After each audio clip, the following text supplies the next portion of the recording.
What's going on, guys? It's Jordan back today with today's second video.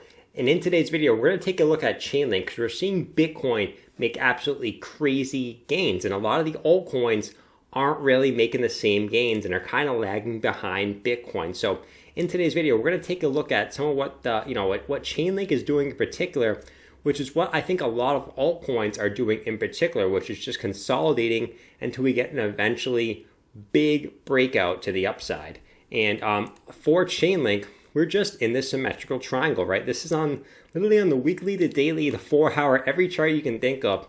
We are just forming this symmetrical triangle, right? On the upside, we've gotten 3 touches on it.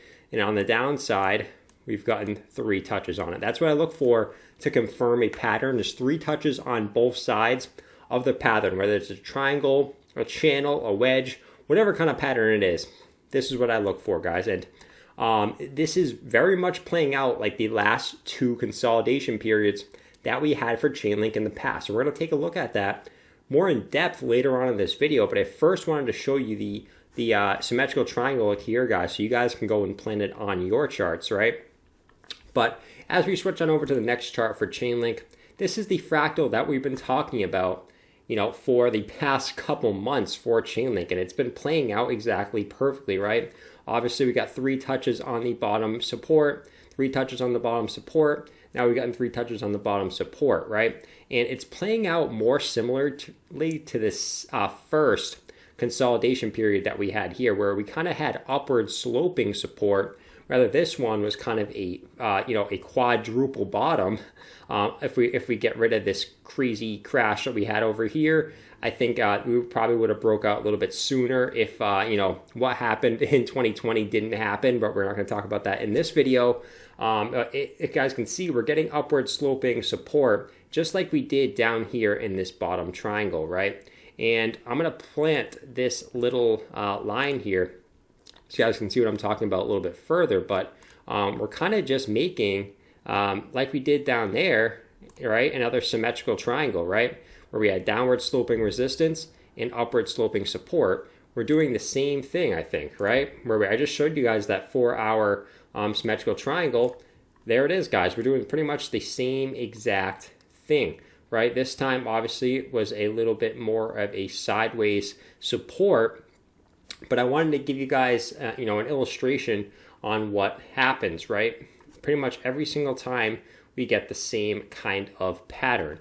If we switch on over to the next chart for Chainlink, you guys can see this is the 4-hour chart you just looked at. But this is on the daily chart. Pretty much what we did, right, is confirm old resistance, right, as new support, which is the most bullish thing that you guys want to do in a bull market. And this is the trend you want to look at in these bull markets, right?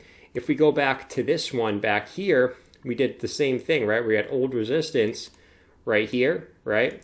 And we flipped it as old resistance into new support, right? Old resistance becomes new support, and that brings us to higher prices. Obviously, we didn't have any resistance to go off of down here, but you guys can see the support line that we made that's very, very similar to the the 2 other times that we had, right?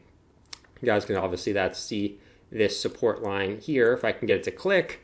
But there you go, right? Same exact type of thing where you're seeing these upward supports, retesting old resistances and making them into new support. So let's go on over to the next chart, guys.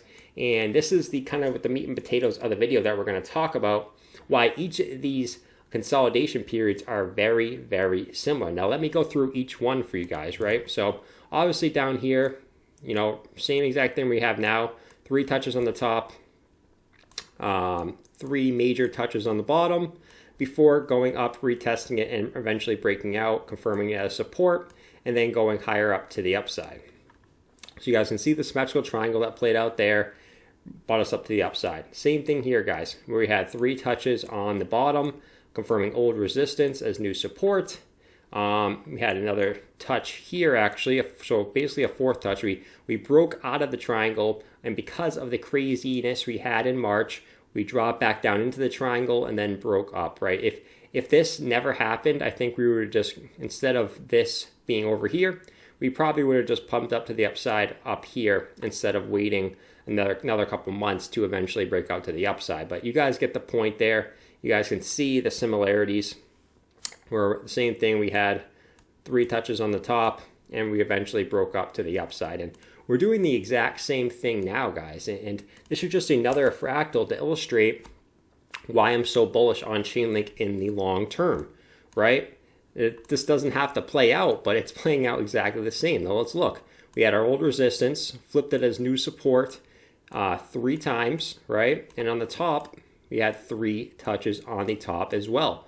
Now, if history was to repeat itself, after that 3rd touch, what we usually do is we go up and test this as resistance again, come back down slightly, right? Kind of hug it before eventually breaking out, like we did every single time. You guys can see here, we pumped up to the top, kind of hugged it for a little bit before eventually breaking out. Same thing here, we pumped up to the top, kind of hugged it for a little bit before eventually breaking out, right? So you guys can see the similarities of this fractal, not only this fractal, but also this fractal as well.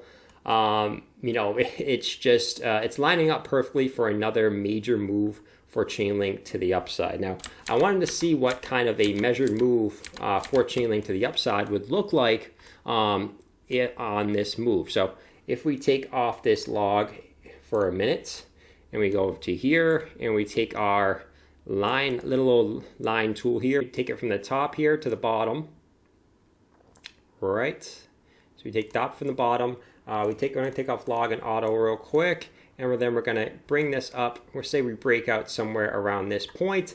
That would give us a possible breakout target of around 26 bucks.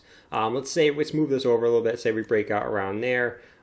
Give us about a $27 mark. So I think a relatively safe price targets for this would be around 27 bucks, probably to around 25 bucks. So around 25 bucks to around 27 bucks would make perfect sense for a breakout to the upside on this move for Chainlink.